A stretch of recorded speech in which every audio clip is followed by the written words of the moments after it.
আব্বা সূর্য দিনে মানে কেতে ওঠে? তা কখন উঠবে? কেন রাত্রি? দিনে মানে কি সূর্য আমাদের কাজে লাগে? কেন কাজে লাগে না কেন? দিনে মানে তো এমনি আলো থাকে, রাত্রি তো আলো থাকে না, তাহলে রাত্রি উঠলে ভালো হয় না?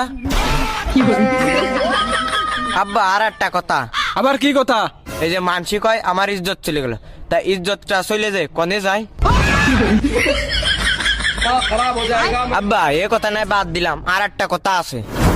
কয়া এই যে কাজী সাহেব মানসির বিয়ে পড়ায়, কাজী সাহেবের বিয়েটা পড়ায় কিটা? আব্বা আরো কিছু কবি? হ্যাঁ আব্বা। তা কয়া। আব্বা এই যে মানসি জন্মদিন পালন করে, তো জন্ম রাত পালন করে না কেন? যারা রাত্রি রইলো তারা তো জন্ম রাত পালন করতে পারত। ও আব্বা। তুই কি থামবি মনি? না আব্বা। তাহলে কয়া। আব্বা এই যে লাইট আছে না, লাইট তো বিভিন্ন কালার হয়, লাল হয়, হলুদ হয়, নীল হয়, সবুজ হয়, কিন্তু কালা কালারের বাল্ব হয় না কেন? মনে তুই আমার সামনে তো সর নাই, কিন্তু তোর এই ঠান্ডা পানির মধ্যে ফেলাই দিবানে। আব্বা পানিতে ফেলানোর আগে আর একটা প্রশ্নের উত্তর দাও। আমার কি প্রশ্ন?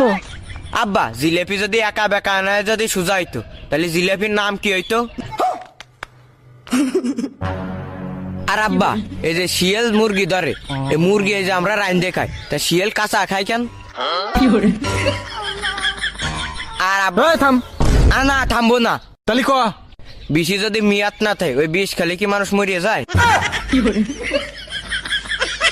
আব্বা এটা শেষ কথা, এই যে আমরা চোখ দিয়ে সবকিছু দেখতে পারি, কিন্তু চোখের ভিতর কিছু গিলি এটা দেখতে পারি না কেন? তিনটে গিলি। না আব্বা যাবো না, আর একটা কথা কব। শুয়ারের বাচ্চা আবার তুই আর কি কবি?